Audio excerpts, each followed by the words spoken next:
Hey, basketball fans, it is time for another episode of your favorite WNBA show, Around the Rim. LaChina Robinson and Terrika Foster-Brasby with you. And we don't have a lot of time. We're going to warn y'all up front, okay? Because the ladies are busy, which I'm sure you guys are glad. We're out here making moves, you know what I'm saying? Covering the W, making money, growing our platforms. I'm really just talking about Terrika right now because she is just rising and sailing. She's got a new podcast. She's hosting shows.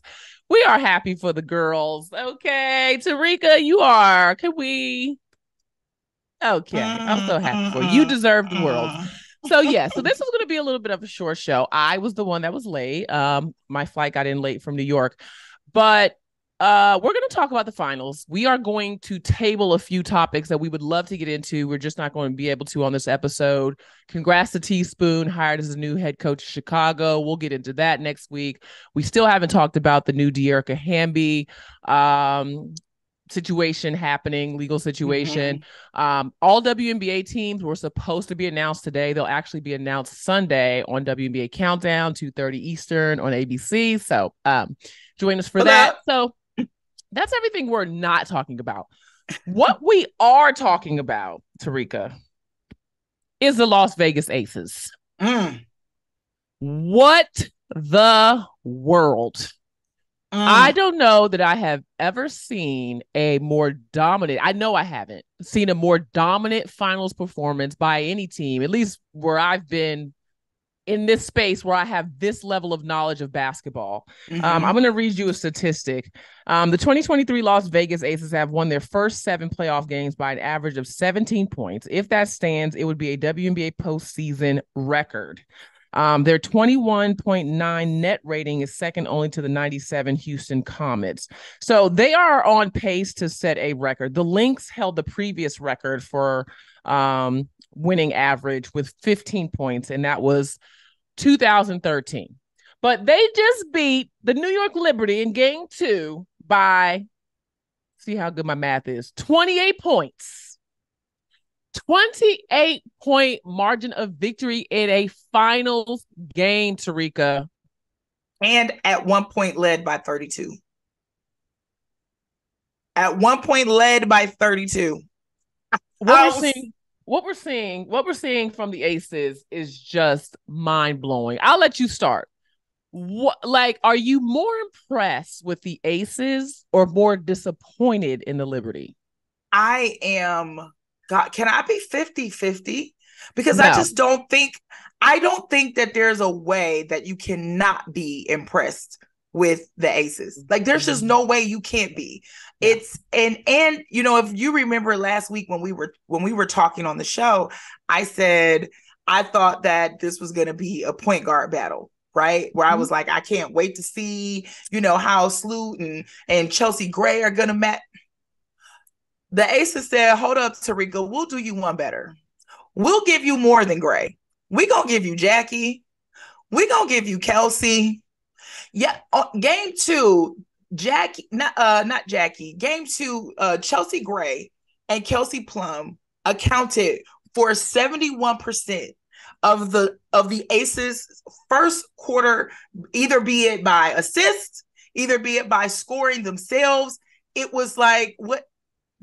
No, there was nothing, absolutely nothing you can do with their backcourt. You like in this entire series, they have completely taken over it. They have made Courtney Vandersloot and Sabrina Ionescu a non-factor in this matchup. And so this is what takes me to the disappointment, because I thought that New York was better than this. I thought that New York was better than this. I thought that we would see every position continue to be dominant. I thought that it would be more than JJ, who, by the way, has single-handedly put this team on her back to try to keep them in this. I thought we would see more. I thought that Breanna Stewart had found her oomph in game 4 against Connecticut and would carry that into the finals.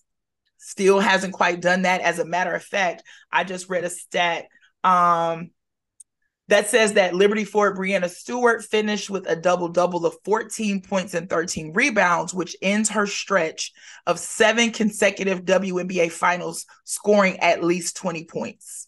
Yeah. So I say all that to say, I am a bit disappointed in the performances that I've seen in New York, but this Aces team is like, we didn't come to play with y'all at all. It's really amazing. And I said this on Twitter, how disappointed I was in the lack of competitiveness in this series. And that doesn't take anything away from Las Vegas and how amazing they've been. But no one wants to see a blowout finals, period. Especially when you've been treated to links in LA, and you've seen, just some incredible finals performances over the years. Now, the dream broke my heart every time they made it to the finals. They got swept every single time. Not getting into that, even though I'm wearing my Atlanta hat today. But yes, I wanted to be competitive, but you have to give credit to how well the Aces are playing, because your thoughts coming in this weren't wrong of what you thought you were going to see from New York. I don't care. You can, and I think people will try to now say, oh, we told y'all the Liberty wasn't, but they beat them 3 times in the regular season. And yes, you can consider scheduling and all that stuff, but win's a win, right? So they beat them 3 times in the regular season. So it wasn't out of this world to think that they would at least show up. Okay. And a lot of that is the Aces defense, but some of it is just New York. Some of it is coaching. I haven't seen a lot of adjustments from the New York Liberty on the coaching end of things, because I know that these are really good players, but what is going on? And I said this at the end of game 1. I felt like the Liberty quit at the end of game 1. And I was like, wow, at the end of this game, they really aren't even trying. And let me tell you this, the environment in Vegas has been incredible. Like the crowd and just the energy. I mean, the way that the Aces are playing, I think Diamond and Shields compared the Las Vegas Aces to like black Air Force Ones. And if you get it, you get it, right? Like they just are coming out like just, they've been great. But New York has also folded. They folded. And even Sandy Brondello commented that, this is not, we need to take some pride.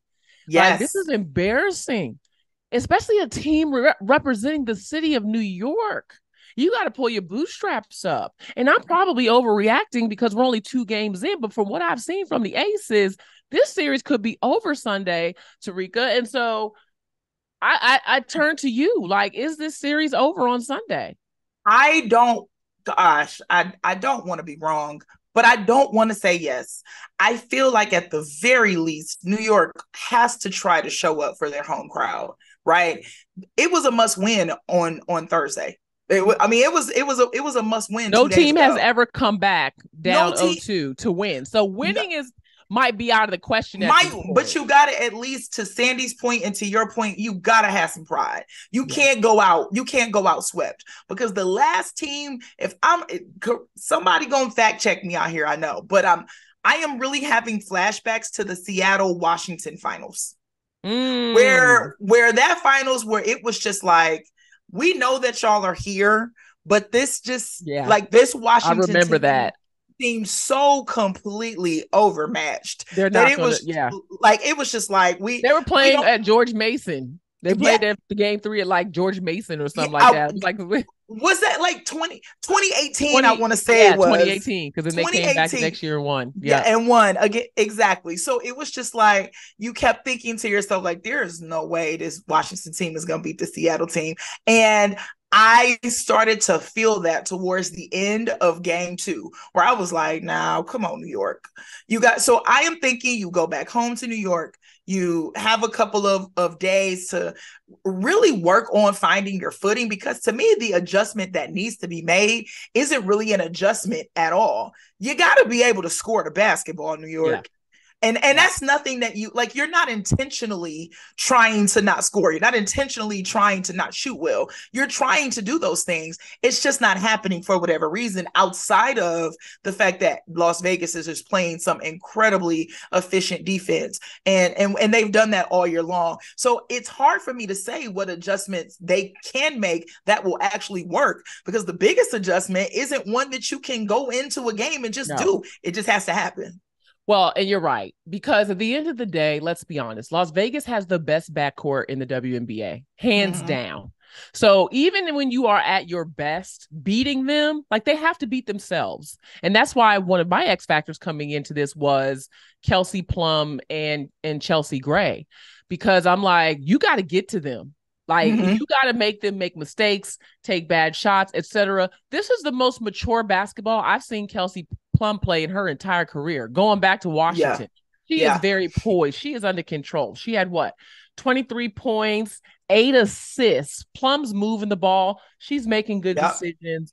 And so they're the best backcourt, maybe one of the best backcourt in history. I know we've talked about this before, but the Minnesota Lynx backcourt, they won 4 championships. So you can't go there. You can't go there now. But the other thing I would say, if I'm New York, first and third quarters have killed you. Like, you have come out slow out of the gates. You have come out slow out of the locker room. So where is your person? This is my question. Where is that person on the team that will choke a knot in everybody when you're not performing at a high level? The accountability that I feel with the Aces, granted that team has been together for a long time, I don't feel that level of accountability for New York. I text Cheryl Swoops, who's a 4-time champion, during the game, and I said, who was that player when y'all weren't playing up to speed that really would get into y'all? And she said Kim Perrott, who, was the point guard leader there in Houston, God rest her soul. But, like, somebody's got to do it. Sandy is not the kind of coach that's going to, like, cuss you out. You know what I'm saying? But the Liberty seems like they need a fire lit under them. And I was in New York last night hosting a gala, shout out to the Women's Sports Foundation. But I had people coming up to me and like, is there possibly an injury that we don't know about? Are we going there? Is there someone, do you think? Is there something? And I will say, I've said I said this, and you know this, Terrika, going back to the season, that I thought Breanna Stewart was exhausted. And I'm hanging my hat on that. I'm not taking anything away from the Aces defense, but Stewie has been tired going back to the regular season, right? But where Sabrina is and where Courtney Vandersloot are, those are the two, to me. When you thought about this New York team coming together, you thought about the ball movement and the facilitation. Sabrina can move the ball and how she gets triple doubles, and Courtney Vandersloot, the assist record follows her, both individual and team wise, wherever she goes. And again, Vegas did a great job, but a 30-point finals win, y'all can't do. You can't. And I feel like Las Vegas has kind of flipped the script on New York, though, which is interesting, because what they did so incredibly well in game 2 was move the ball. There was in the first quarter, there was a moment where, well, first off, before I even move on to that point, I just got to say this before it gets out of my head. Thank you, Kia Stokes. We have been waiting for you to just hit some corner threes. Then just hit. Well, I'm talking about big talk threes real early, and that right there set the tone. Right, I think that automatically set the tone, because we've been saying if she became an offensive threat, then this team would literally be unbeatable. And she showed a little bit of that on Wednesday in game 2. So that right there, let me give you your flowers. But that ball movement from Las Vegas was so incredible that there was a moment where Chelsea Gray started the play. Ball went around the horn at least 3 times, got back to Chelsea. It was 1 second left. And I don't know how she let that thing fly. She definitely had a contested shot. And it was like, it was nothing. It was just net. And it was just incredible to see. It was so impressive, and it really felt like the script had been flipped. Like the one thing that New York had leverage on coming into the two things that I think New York had as an advantage coming into this matchup was being able to crash the glass and being able to move the ball well enough to not allow defenses to get set to stop them. And Las Vegas, they said not today. So I'm worried. I'm worried. 31 assists. So, and what I'll say is this, people always come on, our podcast comments and stuff. They're like, you're New York Liberty haters. No, we've just been realistic about the New York Liberty, okay? Because we started the season talking about them having some defensive liability issues in the backcourt. Started the season talking about that, right? I've always been of the thinking that they didn't need to focus on their defense. And I still kind of feel that way. I said this on Countdown. I know it's not a popular take, but you can tell that New York is really thinking too much. They're not playing the game of basketball. I think they're so worried about trying to stop the Aces that they're letting that take them away from their offense. Forget about the defense. Forget about it. You're not going to stop them. Like one-on-one, Las Vegas is one of the most athletic, in shape teams I have seen play. Like, and I don't mean they have athletes that can jump out of the gym, but they are in great shape. They're in great shape. They don't get tired. And one thing that we've gone back to over time is like the Aces players have stayed home and really dedicated themselves to player development. New York players, their core group goes overseas and they play. So nothing, not saying either way is better than the other, but the Aces just look rested. They look rested. And so we haven't been unrealistic about the Liberty. I just believe that the Aces have really elevated their level of play coming into these playoffs. It wasn't just them. It was Chicago. It was Dallas. Like, we are starting to see a team that is having a growth spurt in the latter part of the season, which is rare, but it speaks to the mentality that there's a championship on the line. We are locked in. And that is how you create a dynasty. That is how you win back-to-back championships, which hasn't been done. Like, this is the beginning of something really special. And that, and the last couple of things that I'll say on that is I was talking to Roz, and Roz and I were talking about how this might be the one championship defense where the championship team actually feels more like the underdog. And they have remembered that, and they have felt like that, because when you think about all the adversity from the narratives about this team, and then as we get here down the stretch with, not having Candace, not being the quote unquote favorite after losing in August, Asia not winning the MVP, all these things kind of made them feel like, yeah, we're the number one team in the league. Yeah, we're the defending champs, but why do we feel like we're still having to have something to prove? And they continue to play like that. They've played like that all postseason long, which is why they have dominated in every single matchup, not every single matchup, because they had a close one in Dallas, but in every single series, it always felt like, regardless of what, they were going to come out at. And that was why I criticized New York all season long. I lifted my criticism after the All-Star break because Jonquel Jones became outstanding. It looked as if they had begun to figure out their chemistry. It looked as if they had begun to figure out how to play their role. Honestly, I don't think that they've lost that. I think they've just come into a team that knows themselves better than anybody else knows them, knows how to play together because they've done it, knows how to win together because they've done it, and it's just showing itself. And New York, as good as they are and have the potential to be, it's just they're gonna need another year. Yeah. Well, as we look to this, turn the page and take this series to Brooklyn, shout out to Vegas, the fans, the environment.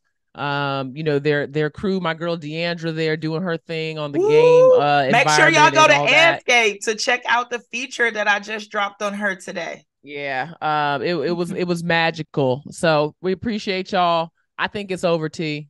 I think it's over. I'm gonna give New York a game. I've been here with the dream too many times. You just know when you know. So we'll see what happens on Sunday. We will see you on Countdown 2:30 Eastern on ABC. Terrika will be on Hoop Streams, right? Y'all got Hoop Streams? I'm done with Hoop Streams, but I'm all over ESPN, the ESPNW social, covering the game from various angles. So you hop open your phone, you'll see me. And trying to keep me up all night in Vegas. Trying to have dinner at 9:00.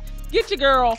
All right, y'all. We'll see you next week. Hit us up on Twitter at LaChina Robinson. Terrika's at She Knows Sports, and we are at Around the Rim. We out. Peace.